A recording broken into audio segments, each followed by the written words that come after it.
नमस्कार. 27 नोव्हेंबर रोजी जिल्ह्यातील नगरपालिकांच्या निवडणुका होत आहेत. 28 ला निकाल आहे. निवडणुकीला अगदी काही दिवस शिल्लक राहिलेले आहेत. मित्रांनो, आपल्याला माहितीच आहे की रत्नागिरीतील तालुक्यातील शहरातील KTV एक लोकप्रसिद्ध असं एक न्यूज चॅनल आपल्या समोर आहे. आपल्याला माहितीच आहे, हजारो आम्ही कार्यक्रम यापूर्वी केले, भविष्यात पण करत राहणार आहोत. रत्नागिरी नगरपालिका निवडणुकीच्या पार्श्वभूमीवर आज आपल्या स्टुडिओमध्ये या राज्याचे माजी मंत्री, रत्नागिरी जिल्ह्याचे माजी पालकमंत्री आणि रत्नागिरी संगमेश्वर विधानसभा मतदारसंघाचे लोकप्रिय आमदार उदय सामंत साहेब आलेले आहेत. सामंत साहेब, आपल्याला शुभेच्छा. आपले हार्दिक स्वागत आमच्या स्टुडिओमध्ये. पण ह्यापूर्वी सामंत साहेबांचं नेहमीच KTVवर प्रेम राहिलेलं आहे, भविष्यात राहील अशी आज मी त्यांच्या वतीने ग्वाही देतो. मित्रांनो, आज आपल्या समोर आम्ही काय प्रश्न उत्तर साहेबांना प्रश्न विचारणार आहोत. त्याच्यावर आमदार साहेब आपल्या समोर मन मोकळेपणाने गप्पा मारणार आहेत आणि नंतर निवडणुकी संदर्भात आपल्याला आवाहन करणार आहेत. आपल्याला माहिती असेल की आमदार साहेब पालकमंत्री असताना ह्या शहरामध्ये, जिल्ह्यामध्ये आणि राज्यामध्ये त्यांनी हजारो विकासाची कामे मार्गी लावत. मी म्हणण्यापेक्षा त्यांच्या तोंडून आपल्याला सगळं ऐकायचं आहे. मी पुन्हा एकदा त्यांचे KTV परिवारातर्फे स्वागत करतो आणि पहिला प्रश्न त्याला विचारतो. सामंत साहेब, 27 नोव्हेंबर रोजी दापोली, खेड, चिपळूण, राजापूर, रत्नागिरी ह्या 5 ठिकाणी निवडणूक होत आहे. आपल्याला जास्त जबाबदारी, आपण जिल्ह्याचे नेते असला तरी जास्त जबाबदारी रत्नागिरीची असल्यामुळे आपल्या मतदारसंघाचे रत्नागिरी निवडणूकची प्रचार अंतिम टप्प्यात आहे. आपण अनेक सभा घेत आहेत, लोकांना गाठीभेटी घेत आहेत, आपल्याला चांगला प्रतिसाद मिळत आहे. एकूणच आपली प्रचाराची रणनीती कशा पद्धती आपण सुरू केली आहे त्याबद्दल आपण KTVच्या दर्शकांशी बोला. सर्वप्रथम मी KTVला मनापासून धन्यवाद देतो की माझ्यासारख्या कार्यकर्त्याला KTV मार्फत आपल्याशी संवाद साधण्याची संधी मिळाली. 27 नोव्हेंबरला निवडणुका आहेत. शिवसेना, भाजप, राष्ट्रवादी काँग्रेस, बहुजन समाज पार्टी आणि अपक्ष असे 4 ते 5 उमेदवार हे नगराध्यक्षपदाच्या रिंगणामध्ये आहेत आणि प्रत्येक पक्षाचे 30 उमेदवार हे नगरसेवक पदासाठी निवडणूक लढवत आहेत. महत्त्वाची गोष्ट रत्नागिरी नगरपालिकेच्या प्रचारातली ही महत्त्वाची गोष्ट अशी आहे की रत्नागिरी नगरपालिकेवर जो अविश्वास निर्माण झालेला आहे रत्नागिरीच्या जनतेमध्ये, त्या नगराध्यक्षपदाच्या खुर्चीवर जो अविश्वास निर्माण झालेला आहे त्या पदाची विश्वासार्हता वाढवणं, त्या नगराध्यक्षपदावर विश्वास संपादन करायला लावणं आणि नगरसेवकांची देखील विश्वासार्हता रत्नागिरी शहराच्या लोकांमध्ये निर्माण करणं ही शिवसेनेची प्रायोरिटी आहे, शिवसेनेचा प्राधान्यक्रम आहे. आणि आज जर आपण बघितलं की रत्नागिरी शहरामध्ये शिवसेनेला मिळणारा जो प्रतिसाद आहे हा प्रथम क्रमांकाचा प्रतिसाद आहे आणि म्हणून राहुल पंडित नगराध्यक्षपदाचे उमेदवार हे निवडून येतीलच आणि रत्नागिरी नगरपालिकेमध्ये थम्पिंग मेजॉरिटी शिवसेनेची असेल अशा पद्धतीचं चित्र रत्नागिरी शहरामध्ये नक्की आहे. सामंत, आपण लोकांजवळ जाता, लोकांचं भेटता, आपण कोणते मुद्दे लोकांसमोर ठेवता? कारण काही जण ह्या ठिकाणी आम्ही भावनिक आणि धार्मिक आव्हान करीत आहेत असं आमच्या निर्देशात आलेलं आहे. आपण एक आमदार म्हणून, एक जबाबदार माजी मंत्री म्हणून आपण कोणते आव्हान लोकांना करता आणि कसे आवाज देता लोकांना? मी सुरुवातीला तुम्हाला मुद्दा सांगितलं की नगरसेवकांची आणि नगराध्यक्षांची विश्वासार्हता टिकवणं ही शिवसेनेची पहिली बाजू आहे. विकासाची कामं शिवसेनेचा आमदार किती पद्धतीनं करू शकतो हा विश्वास रत्नागिरी नगरपालिकेतील लोकांमध्ये आहे. त्याचं स्पष्ट पद्धतीचं उदाहरण द्यायचं जर झालं तर सन्माननीय नरेंद्र मोदी साहेब विधानसभेच्या निवडणुकीला माझ्या विरोधात प्रचार करायला या रत्नागिरी शहरामध्ये आले होते. तरीसुद्धा रत्नागिरी शहराच्या लोकांनी माझ्यासारख्या कार्यकर्त्याला, म्हणजे ग्रामीण भागामधल्या कार्यकर्त्याला मताधिक्य देऊन दाखवून दिलेलं आहे की ज्या ठिकाणी विकास आहे, ज्या ठिकाणी सच्चाई आहे त्या ठिकाणी रत्नागिरीकर आहेत. किमान 8 ते 10 हजार मताच्या फरकानं राहुल पंडित रत्नागिरी शहराचे नगराध्यक्ष होतील आणि एक चमत्कार घडवतील, हा महत्त्वाचा विषय. आणि दुसरा तुम्ही एक मुद्दा या ठिकाणी मांडलात की धार्मिक पद्धतीनं बदनामी करण्याचं काम किंवा अपप्रचार करण्याचं काम. नाही, काही लोक म्हणण्यापेक्षा आपण कदाचित त्याचा उल्लेख करणार नाहीत कारण तुमची सगळीच मित्रमंडळी असल्यामुळं एक कागद फक्त मी रत्नागिरीकरांना दाखवतो की अशा पद्धतीनं एक अपप्रचार मुस्लिम मोहल्ल्यांमध्ये चालू आहे.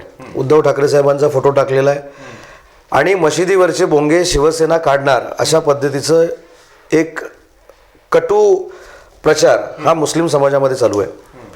मी आदरानं सांगतो, अभिमानानं सांगतो आणि गर्वानं सांगतो की माझ्या विधानसभेला राष्ट्रवादी आणि काँग्रेस पक्षाचे उमेदवार हे मुस्लिम समाजाचे असताना देखील मुस्लिम बांधवांनी माझ्यावर प्रेम केलं. राष्ट्रवादीचं पहिलं मताधिक्य मला 5000चं होतं, दुसरं मताधिक्य माझं 9000चं होतं आणि हॅट्रिक ज्यावेळी मी केली त्यावेळी मी 40,000 मतांना निवडून आलो. हा इतिहास देखील रत्नागिरीच्याच लोकांनी रचलेला आहे आणि त्याच्यामध्ये मुस्लिम समाजाचा, मुस्लिम धर्माचा देखील हात आहे.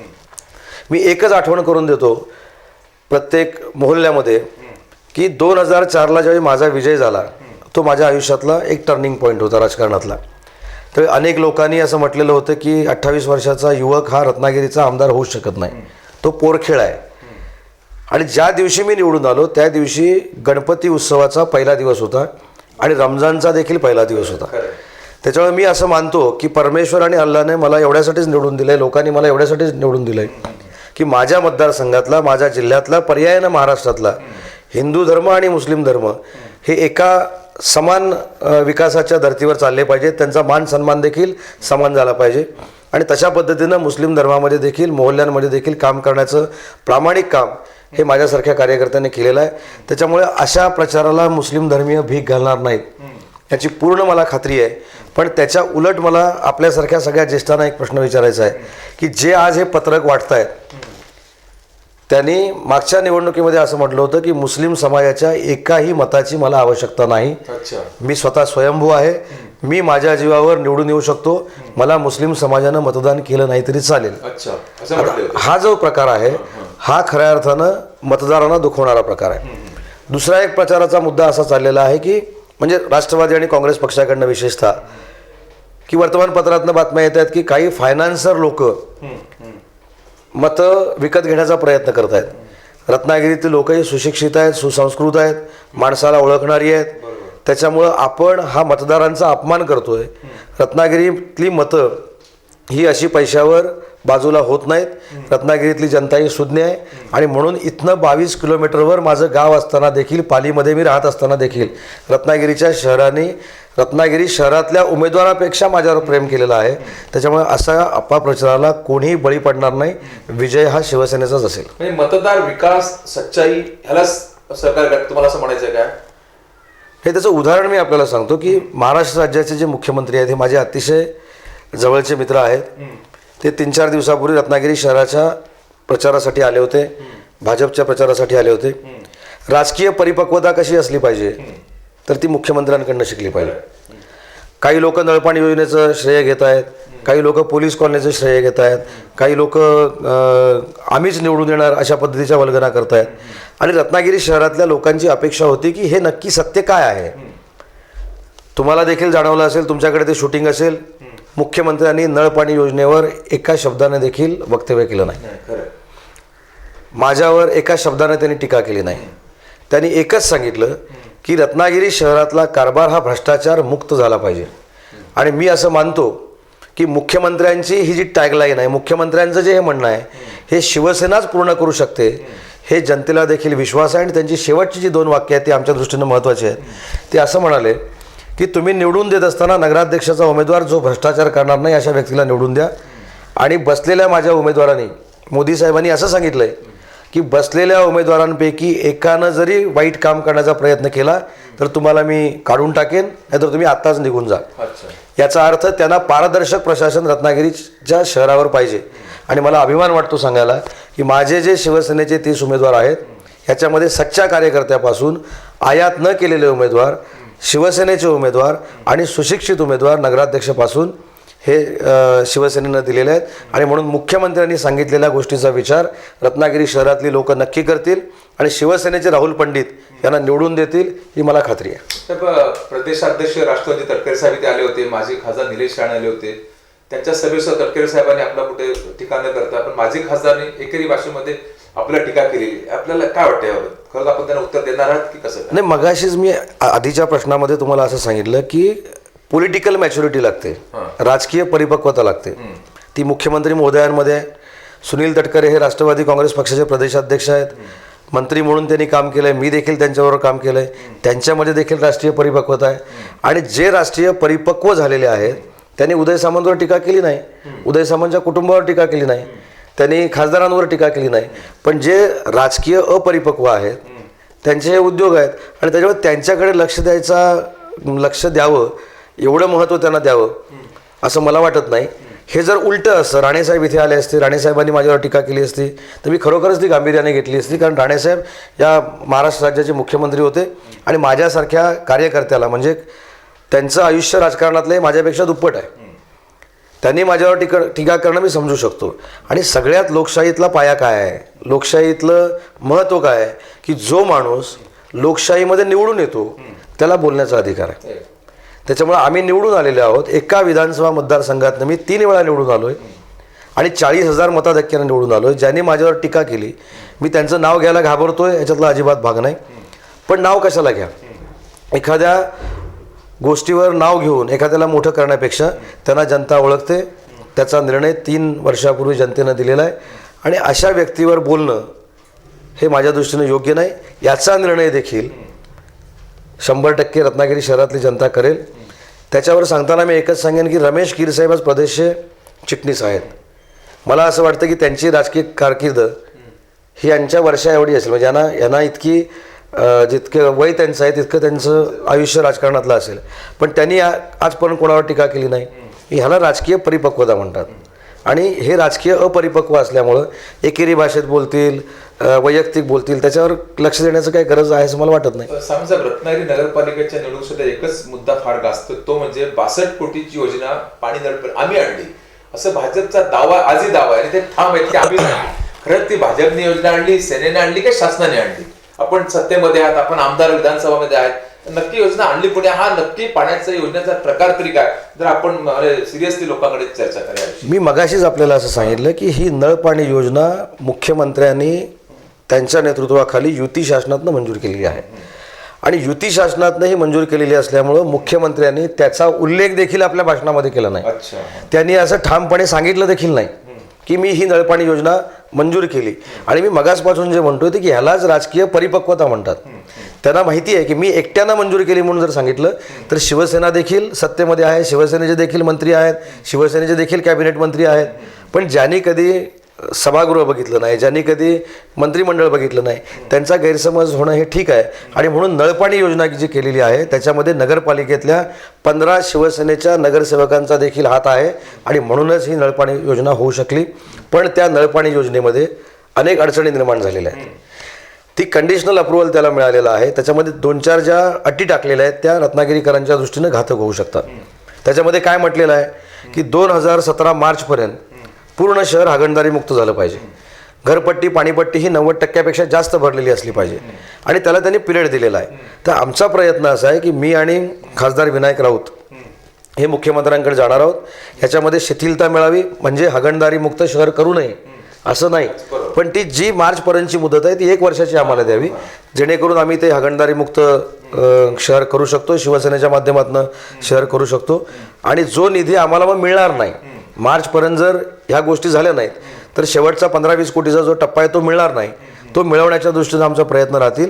आणि नियतीच्या मनात असं आहे की रत्नागिरीची नळपाणी योजना याची अंमलबजावणी करण्याची संधी ही रत्नागिरी शहराच्या शिवसेनेच्याच नगराध्यक्षाला मिळणार आहे, याच्यावर देखील माझा विश्वास आहे. सामंत साहेब, दुसरा एक आपला आरोप होत आहे गेल्या 15 दिवसामध्ये की आपण रत्नागिरी शहराला, तालुक्याला आमदार झाल्यापासून, म्हणजे शिवसेनेचे आमदार झाल्यापासून कोणत्याही प्रकारचा विकास निधी दिला नाही. यातलं खरं काय नक्की? नाही, हा आरोप नाही, हा मोठा विनोद आहे. अच्छा, विनोद आहे, ठीक आहे. हा जोक आहे. आपण पाठवतो ना ते सोशल मीडियावर, त्यातला तो विनोद आहे. कारण निवडणूक आल्यानंतर समोरच्यानं काही केलंच नाही हे सांगणं तर आद्य कर्तव्य मानतात काही लोक.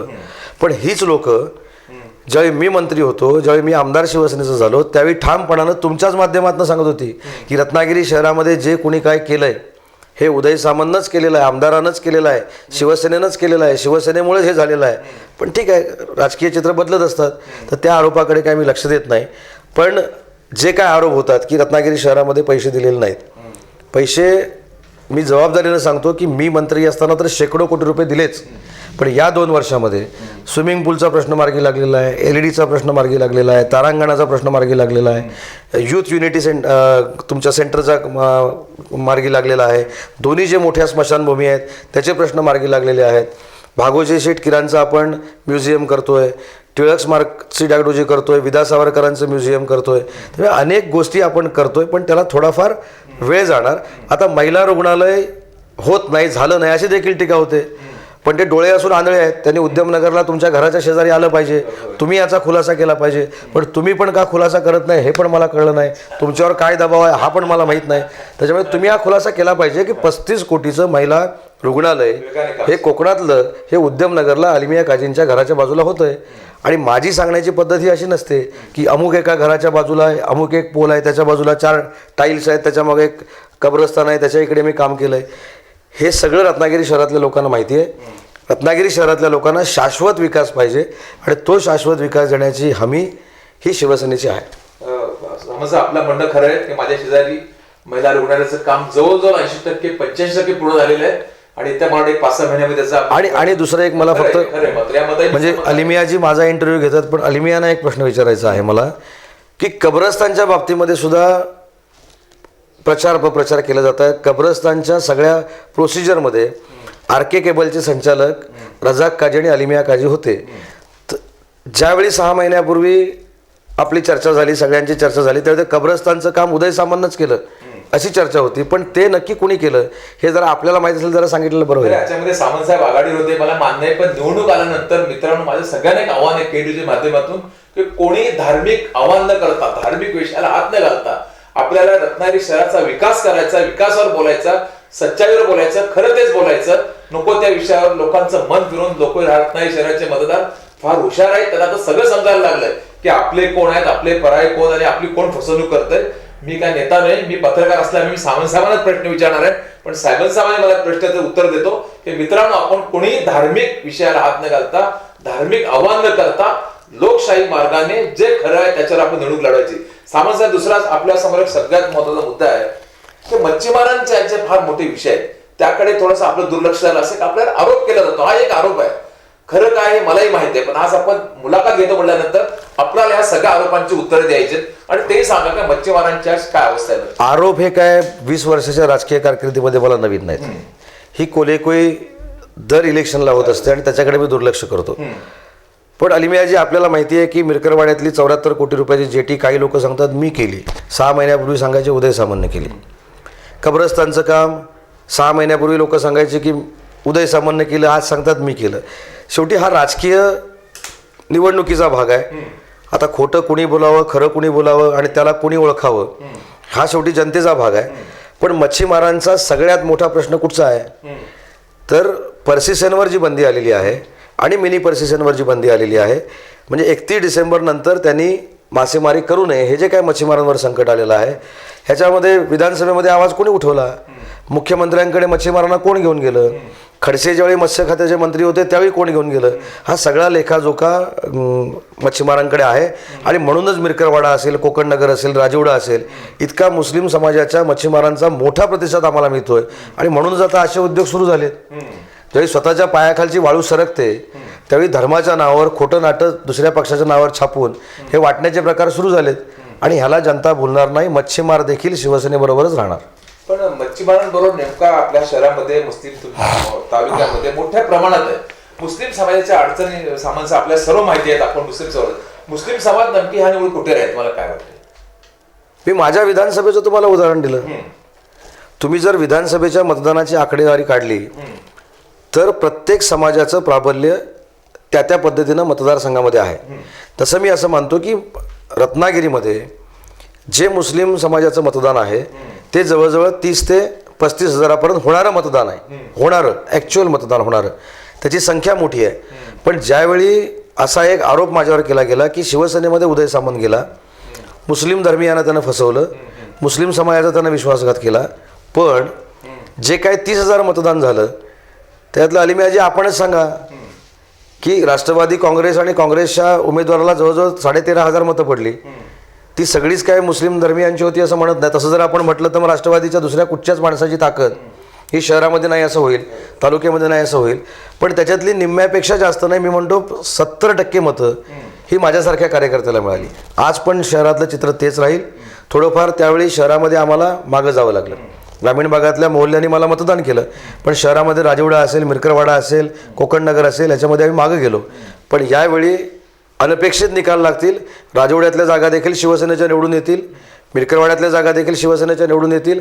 आणि कोकण नगरला सर्वसामान्य कुटुंबातला नदाफ, मौलवी नदाफ हा देखील निवडून येईल आणि रत्नागिरीच्या नगरपालिकेमध्ये इतिहास घडेल. साहेब, रत्नागिरी नगरपालिका ही कोकणातील एक मोठी नगरपालिका. ह्या नगरीला एक इतिहास आहे. ही सुफी संतांची भूमी ओळखली जाते. या ठिकाणी अनेक नररत्नांची कान आहे. असं असतानाही आज जे आपण रत्नागिरी शहराकडे थोडं लक्ष घातलं ते आपल्याला दिसून येईल की भुयारी गटारी आजही रत्नागिरी शहरात झालेली नाही. पाणी भरपूर आहे पण पाण्याचं नियोजन नाही. घन कचऱ्याची अवस्था आहे. 2-4 फार महत्वाचे मुद्दे आहेत. आरोग्य, गटार ह्या गोष्टीकडे आमदार म्हणून आपल्याला फार लक्ष घालावं लागणार आणि आपल्या डोक्यासमोर की आपल्या उद्देशासमोर भविष्यामध्ये आपण खरोखर रत्नागिरीला एक चांगली सुंदर नगरी बनवण्यासाठी आपण काय करणार आहोत ह्याच्यावर सविस्तर बोलूया. राजकारण होत राहू दे. अलिमियाजी, आपला मुद्दा हा अतिशय योग्य आहे. खरं तर फोन इन कार्यक्रमामध्ये आमची अपेक्षा हीच होती. तुम्ही जे एकाच उमेदवाराला जास्त वेळ बोलायला दिलं, का दिलं आम्हाला माहीत नाही, पण आमची अपेक्षा अशी होती की या गोष्टीवर चर्चा झाली पाहिजे. भुयारी गटार योजनेचा प्लॅन नक्की कुणी केला, तर त्याच्यातनं आम्हाला उत्तर असं अपेक्षित होतं की राजन साळवी ज्यावेळी 97-98च्या दरम्यान नगराध्यक्ष होते त्यावेळी किर्लोस्कर कंपनीकडनं पहिला भुयारी गटार योजनेचा प्लॅन तयार झाला आणि त्याच्यानंतर शिवसेनेचे नगराध्यक्ष असताना जो आराखडा तयार झाला, मी ज्यावेळी राज्यमंत्री होतो त्यावेळी अनेक वेळा मी नगराध्यक्षांना मिटिंगला बोलवलं, पण काय नगराध्यक्षांचं असं होतं की त्यांनी यायचे नाही, मला माहीत नाही, पण ते मिटिंगला आले नाहीत, ठराव झाले नाहीत म्हणून कामं अडकली. पण मी तुम्हाला आज विश्वास देतो, माझी मुख्यमंत्र्यांशी देखील चर्चा झालेली आहे आणि संबंधित राज्यमंत्र्यांशी देखील चर्चा झालेली आहे. मी ज्यावेळी राज्यमंत्री होतो त्यावेळी ह्या सगळ्या लोकांची अनेक वेळा मी कामं केलेली असल्यामुळं हे काही दिवसामध्ये शिवसेनेची सत्ता आल्यानंतर भुयारी गटार योजना, घनकचरा प्रकल्पाचं तर उद्दिष्ट डोळ्यासमोर आहेच, कारण घनकचरा प्रकल्प मंजूर झाला होता पण त्याची जागा आपल्या ग्रामीण भागात दांडे आडोमला होती. तिथल्या लोकांनी विरोध केला, ते प्रकरण कोर्टामध्ये गेलं आणि आज त्याला स्टे आलाय. पण रत्नागिरी शहरातल्या एका कोपऱ्यामध्ये अशी एक जागा आपण शोधून काढलेली आहे की तिथं आपण 1-1.5 वर्षामध्ये घनकचऱ्याचा प्रकल्प पूर्ण करणार आहोत आणि हा जो साळवी स्टॉपला आता कचऱ्याचा प्रश्न होतोय किंवा शहराला कचऱ्याचा प्रश्न होतोय तो याच्यातनं बंद होणार आहे. पाणी योजनेचं तुम्हाला सांगितलं की पाणी योजनेचं अंमलबजावणी करण्याची जबाबदारी शिवसेनेवर येणार आहे, त्यामुळे ती देखील अंमलबजावणी आपण चांगल्या पद्धतीनं करू आणि भविष्याच्या 5 वर्षानंतर ज्यावेळी नगरपालिकेच्या निवडणुकीला आम्ही सामोरं जाऊ तेव्हा रत्नागिरी शहरातली लोक आवाज देतील की रत्नागिरी शहरामध्ये शिवसेनेलाच मतदान होईल, दुसऱ्या पक्षानं प्रचार करण्याची आवश्यकता देखील नाही. रत्नागिरी शहराचा सीडीपी नक्की कोणी तयार केला? सेना, भाजप, राष्ट्रवादी नक्की कोणी करत? त्याच्यावर एक नेहमी चर्चा असते की सीडीपी आम्ही केला आणि त्याच्यामुळे आज विकासाला निधी मिळतोय. हा नक्की कोणी? 100% ना. मी तुम्हाला बघा, राजकारणासाठी विरोध मी कधीच केलेला नाही आणि मी करत नाही. मी ज्यावेळी महाराष्ट्र राज्याचा नगरविकास खात्याचा राज्यमंत्री होतो त्याच्या अगोदर मिलिंद कीर जे शिवसेनेचे नगराध्यक्ष आहेत ते रत्नागिरी शहराचे नगराध्यक्ष होते आणि त्यांच्या विजननं हा विकासाचा आराखडा तयार झाला. त्याच्यामध्ये पाणी योजना असेल, मी दिलेले त्यावेळी काही कोटी रुपये असतील, हे सगळा समावेश त्या आराखड्यामध्ये झालेला होता. आणि त्याच्यातलं तुम्हाला मी एक महत्त्वाची गोष्ट सांगतो की कालच जे राष्ट्रवादीच्या उमेदवारांनी सांगितलं की 13 जुलै 2013ला 1,70,00,000 रुपये वॉटर ऑडिटसाठी रत्नागिरीमध्ये आले. आम्ही कुठं नाही म्हणतोय, 13 जुलैला झाले, पण 13 जुलैला रत्नागिरीचा आमदार हा नगरविकास खात्याचा राज्यमंत्री होता, दुसरं कोणी नव्हतं. त्याच्यामुळं कोण खोटं बोलतं, कोण कसं बोलतं, मला कोणावर वैयक्तिक टीका करण्याचा अधिकार नाही, पण त्यांनी ज्या काही तारखा सांगितलेल्या आहेत त्याच्यातनं हे सिद्ध झालं की 13 जुलैला मी राज्यमंत्री होतो. त्याच्यामुळे हा सिटी डेव्हलपमेंट प्लॅन जो आहे तो करण्यामध्ये मिलिंद कीरचा आणि प्रशासनाचा फार मोठा हात आहे. समजा आता आपण एक जाहीरनामा प्रसिद्ध केलाय शिवसेनेचा, आपल्या समोर आहे, आपल्याला दाखवा दर्शकांना. आणि खरोखरच जाहीरनामे आपण कामं भरपूर केलीत.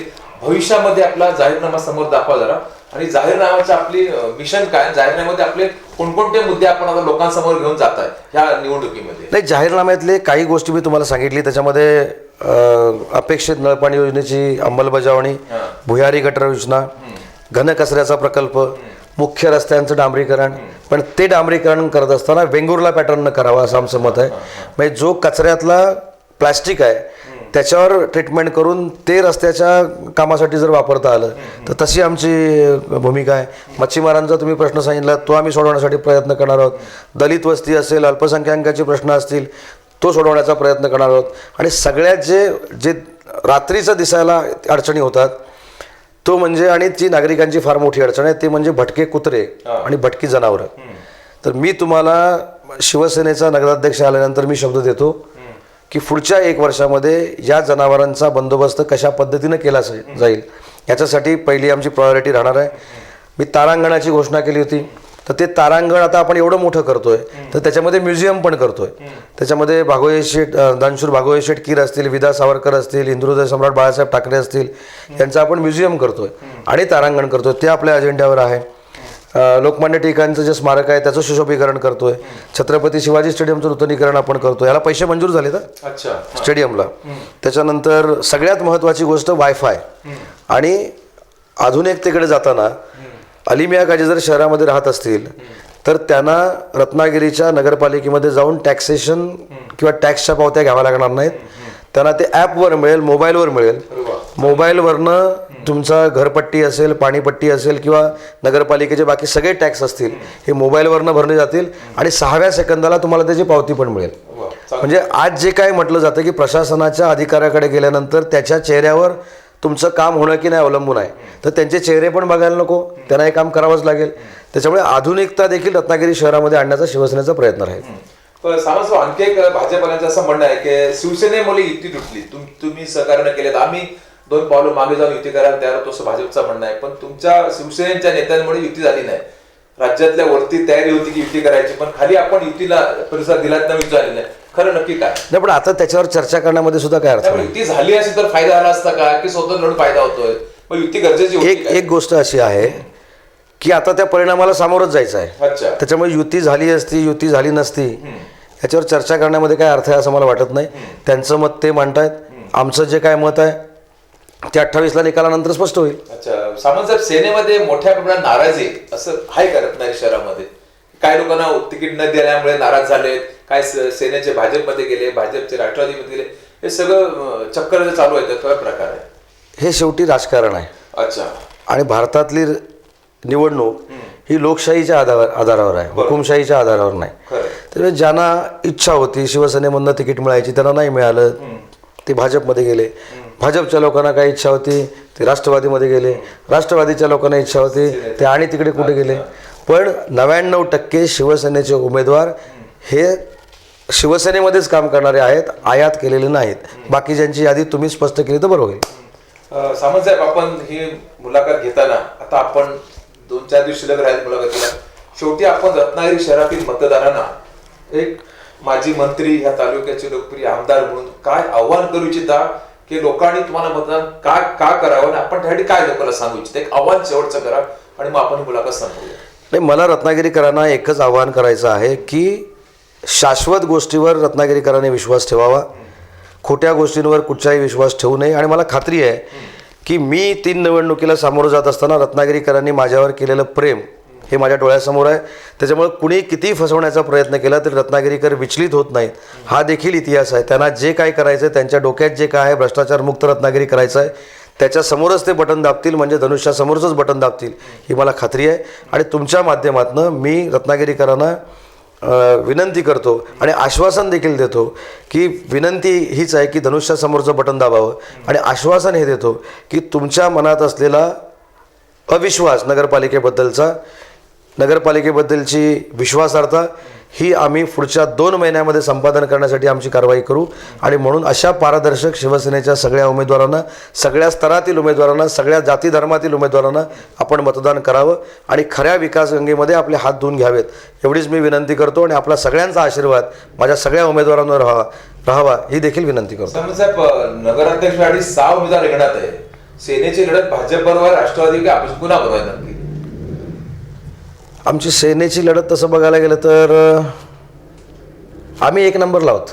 लढत कुणाबरोबर, भाजप बरोबर की राष्ट्रवादी बरोबर? अपक्षाबरोबर. अपक्षांबरोबर लढत. ठीक आहे, तुम्हाला शुभेच्छा. आपण आपल्या समोर आमदार उदय सामंत साहेबांनी KTVच्या माध्यमातून आपले विचार लोकांपर्यंत पोहोचण्यासाठी या ठिकाणी आले, त्याबद्दल मी त्यांना धन्यवाद देतो. आणि सामंत साहेबांनी खरोखरच एक मी पत्रकार म्हणून मला आपण विचारलं ते सामंत साहेबांनी ह्या रत्नागिरी मतदारसंघामध्ये विकासाचे अनेक कामे मार्गी लावली आहेत. त्यांनी केलेली कामं आज मोठ्या प्रमाणात सुरू आहेत आणि ती पूर्ण होण्याच्या मार्गावर आहेत. शेवटी रत्नागिरीचा मतदार, रत्नागिरीकर हा फार हुशार आहे. शेवटी त्यांनी कुणाला मतदान करायचं, कुणाला विधानसभेत पाठवायचा, कुणाला लोकसभेत पाठवायचा आणि कुणाला नगरपालिकेत पाठवायचा हे त्यांचा निर्णय झालेला असते. एक लोकशाही पद्धती मार्गाने लोकांना आवाहन करून खरं आहे ते लोकांना सांगून कोणत्याही प्रकारचं भावनिक आव्हान न करता या ठिकाणी लोकांनी 27 नोव्हेंबर रोजी मोठ्या भयमुक्त वातावरणात 27 नोव्हेंबरला लोकांनी मोठ्या प्रमाणात बाहेर पडून ह्या रत्नागिरी नगरपालिका निवडणुकीत भाग घ्याव्या असं आम्ही KTV तर्फे त्यांना आवाहन करतो. आणि सामंत साहेब आपण या ठिकाणी आलात त्याबद्दल आपले आभार मानतो आणि आपण ते मुलाखत संपवूया. शेवटी जनता जनार्दन आपल्या समोर आहे हे मला माहित आहे. धन्यवाद.